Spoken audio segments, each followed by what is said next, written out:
In this problem, we are combining like terms. What I do not like to see when I'm combining like terms is subtraction. So what I'm going to do is I'm going to change all of the subtraction that I see. I see subtraction here, I see subtraction here, and I'm going to change it to addition, and then I'm going to add. I'm going to do this a step at a time. So I'm just going to start by converting this subtraction to addition. So I record the 7, I change the subtraction sign to an addition sign, and I change the positive n to a negative n. Then I just record the rest of the problem. So -8 plus n. I just copy the rest of it. Then from here, what I'm going to do is I'm going to then change this subtraction part to addition. So I'll keep the negative n, I'll change the subtraction to addition, and I'll change the positive 8 to a negative 8. So I'll start recording this. 7 plus, I kept the negative n, I changed the subtraction to addition, and I changed the positive 8 to a negative 8, and then you just copy the plus n at the end.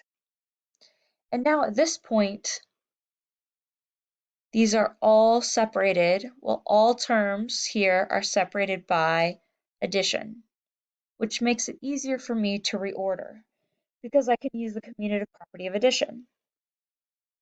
So now I can start looking for my like terms. So I see a constant term 7 and a constant term -8. So I'm going to record those two first.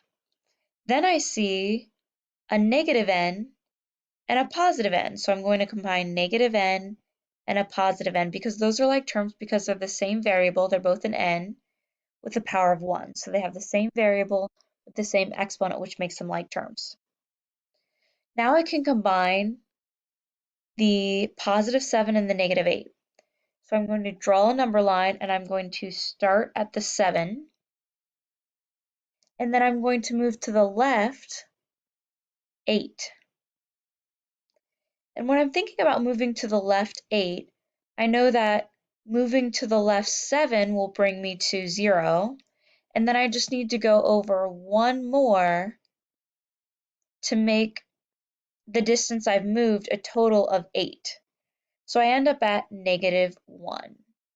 So we get -1. Next, I need to combine negative n plus n. Well, I need you to remember that when you don't see the coefficient is 1 if you have a positive n or a positive variable. And here with the negative n, the coefficient is a -1n.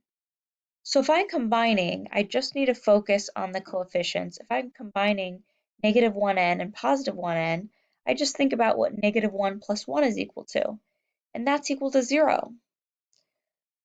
Well, 0n, think about it, 0 times n is just 0. So this actually is gone. -1n plus 1n is 0. So my final answer is actually -1. So -1 is the final answer to this expression.